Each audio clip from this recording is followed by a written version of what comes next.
So, Moses Ituma, I'm going to say. Like him. He's all on my timeline the last 24 hours. What's up with this? So I tell Sean before the show, I'm like, there's no we gotta really deep dive on this kid this time. Like we can't keep sleeping on him. Mm-hmm. He is. So I text Sean. I was like, please, like, check him out big time. What'd you think, Sean? Taking a look at him. I like everything about the dude. Yeah. How tall is he? 6'2.5". He's listed 6'2.5". Yeah. Fighting at heavyweight. He says he's 6'4". 20. No, you said 6'2" right here. And then how young is he? 20. 20 years, 20. 5 months. Yeah. Obviously, he's got some building to do. He got a lot. I mean, he's got tons to work with. A southpaw with his kind of style. Am I right or wrong? He reminds me a little bit of a southpaw Lennox Lewis. I don't know. It's because Lennox has 6'5.5". Like I just think of that height. Yeah. And that he has a different build than Lennox. What reminds you? What is it about him that reminds you of Lennox? Him starting it with the jab. Him understanding the range. Like, and I saw this consistently with him. He steps when he needs to, and it's one of those really just small things that you just have to innately know and see. But he takes the long jabs when he needs to. He takes the short ones. He sets everything up. He turns over that straight left the same way that I've seen Lennox turn over the right. You know what I mean? So obviously I flipped it, but I was like, he kind of reminds me of Lennox, which is why I asked how tall is he? Because I'm like, he's not as big as you would expect him to be at 20 years old. He's going to get a little bit bigger. Right. He's going to get a little bit bigger. He's obviously going to get thicker. You know what I mean? So in another 2 years, he's gonna wreck something. Yeah, he's looking. I don't see the Lennox as much as I see. Who do you see? I just see a guy, a middleweight, a guy that could fight like a welterweight or a middleweight, competing in the heavyweight division. Like you could tell he watched Floyd. Yeah. A lot, just with the way the lead hand is low, and he. He says Nassim Hamed was his favorite fighter, right? But I don't. And he says he's tried to incorporate some of Nassim into what he does. I could see that from a standpoint of he's a puncher, but Prince Nassim made his awkwardness work for him. This kid is well schooled. He doesn't. He's pretty by the book, unlike Nassim Hamed.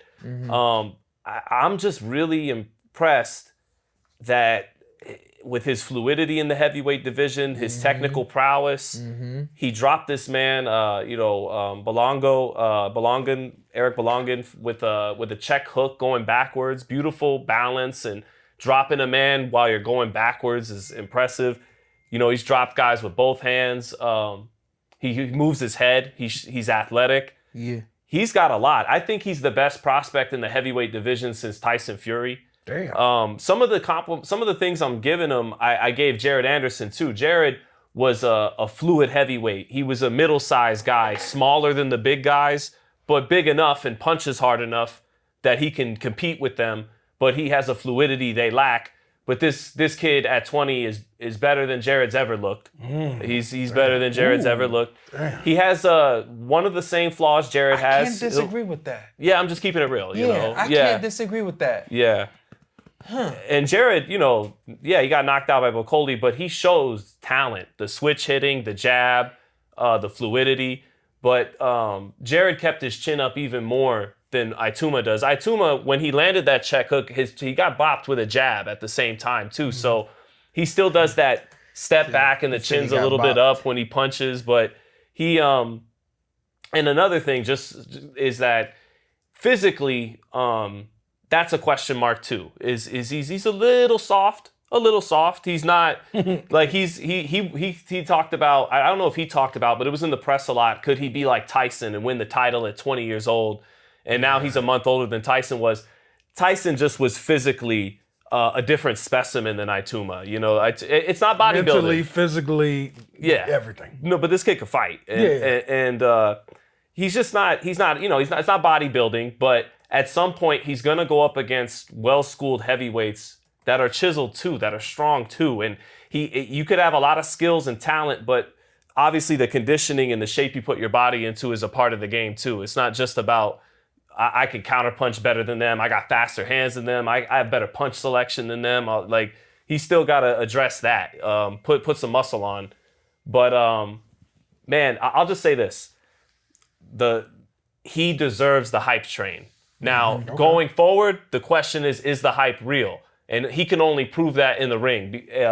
I'll say this, though. We're talking about the level of competition, and obviously it needs to get better for him to show what he's really got. But one guy he knocked out 2 fights ago, Thomas McKean, 22-1 when he knocked him out. He went 12 rounds with Flip Hrgovic. Flip Hrgovic beat Zhilei Zhang. Flip Hrgovic has been a top 10 heavyweight. Yeah. So for Ituma to knock out that guy in 1 round when it took Hrgovic, that kind of tells you where his level's already at. It looks like he's got next. He's still got to get punched. We haven't seen him get rocked and how he responds. We don't know if he takes a good shot. We don't know about his gas tank with someone, but shit. We got to see. But the hype is deserved. The hype train has began, and I'm on it. He got to go through some shit. Go ahead. No, it's sad because as you said all this, man, I remember this about Jared Anderson. Right. Yeah. Having the same conversation. So hopefully kids stay focused. I feel like the biggest downfall with these boxers, Sean never really got into it, but you know Shawn Zittel, it's like I have to have the Mayweather look. I have to have the chains. I got to have a car. It's like they get ahead of themselves instead of keep working. There's a young prospect coming up. I'm like, bro, how you even living in that neighborhood, bro? Like, keep working. It's like they get ahead of themselves because they want the image. Let me ask you this. What was the deal with Lennox Lewis and Mike Tyson back in the day? Mike was a champion. And was Lennox like the quad right behind him? He was the HBO put it perfectly. They said while Mike Tyson was heavyweight champion, Lennox was in finishing school, graduate school. I like that. He was finishing in the amateurs. Yeah, there was a big age gap between them. It wasn't even an age gap. It wasn't. Lennox was running his own race. Yeah, exactly. No 20-year-old in the history of the heavyweight division is probably as good as a 20-year-old Mike Tyson.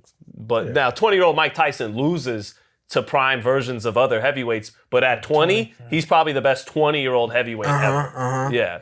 You will never be able to take that from him. Right. And it was all of it.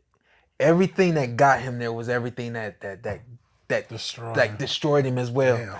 That hard work ethic, that coming from the streets and that custom model, all of that is what Cuss. I think he has such respect for Cuss that he wouldn't get out of line. Yeah. I just think, I don't know, but I just think that when Cuss went away, I think it really, that was the knockout. That was a knockout blow. That kind of like hurts me a little bit to say it out loud, but that was a knockout blow for Mike. And for a long time after Cuss, the natural God-given abilities is what got him, kept him. But you see a big change in who he is as a person. It was like when Cuss passed, it was like nothing mattered as much anymore. You know what I mean? So damn, that sucks. He lost his rock. Yeah. And to have that kind of rock at 20 years old, we'll never ever see that again. I've said this about Floyd. You will never ever see a fighter have one style at the beginning of their career and a completely different style at the end of their career. You will never see another 20-year-old fighter do what Mike Tyson did. Yeah, probably not. Because Mike was ahead of his time, and he had somebody that was there. Does that make sense? Like Mike at 20 was probably 30. Yeah. And he had somebody that was old enough just to find all that fire and just pull all that fire and put it into that 20-year-old man. That's amazing. I think with Mayweather and Tyson, just being dads, it takes somebody to believe in you like that. Yeah. They spoke life into both of them guys. Yeah. And he believed it when it wasn't even his father. Yeah. So it's just little stuff with just kids. Yeah. And the reason why I asked that is because, over here, we thought it was going to be Jared. I still want it to be Jared. Me too, man. It still could be. You never know. Yeah. Like, this is the heavyweight division. Yeah. You never know. And then there's the Richard Torres over here as well. And I'm just thinking, like, what was the buzz like back in the day? Obviously, we didn't have social media. What was the buzz like for Mike on the barbershops and Lennox? Was there ever the talk of wait till these two guys meet, And then over here, it would be Richard Torres, I would assume, maybe Jared Anderson. And over there, it seems like Moses is going to be the next heavyweight guy over there. Well, so it's funny. I thought about it. I'm like, well, really, for the last 25 years, the Brits and the Ukrainians have dominated the heavyweight division. True. I mean, shout out Deontay Wilder. True. Wilder. Come on, don't do that. You can count them on one hand, probably though. Wilder, Chris Bird, Layman Brewster, Hasim Rahman, Bermain Stavern are the 5 Americans. Andy Ruiz, and John Ruiz. To your point, right? John Ruiz. So thank you. You're right. Both Ruizes. So okay, 7. Right. They're not all brothers, right? We got to mention Andy and John too, right? But out there as well. Yeah. So good. Thank you, Antt. Hey, I'm here. They try to say Ant's biased. Ant's the one making sure Andy gets included. So good. Thank you. Hey, my kids is mixed. I just be joking, y'all, because y'all be getting so mad about this. I just be playing. I promise you. Yeah. So, but what's funny is he's a hybrid. His mother is Slovenian, or it's not Slovenian, Slovakian. Yeah. And his father Nigerian, British. Lennox was really Jamaican, and Anthony Joshua's father Nigerian too. So he's a hybrid actually, and I'm starting to. The way we say who's the next great American heavyweight, might have to start looking at it like who's the next great British heavyweight, because since Lennox, whether it's been Lennox or Fury or Joshua or Dubois, he was all American before we started this show. Now all of a sudden I'm just keeping it real. Like I'm lighting a fire. American heavyweights. You stupid. American heavyweights. The crown has officially been snatched for a while. You want to know what that conversation was like? You got to go sign up on the membership. You can't get that conversation. You won't get that one, but you gonna get some other conversations. Go ahead. I'm sorry. No, but it's just you look, whether it's Usyk or the Klitschko brothers or Fury and Lennox and all.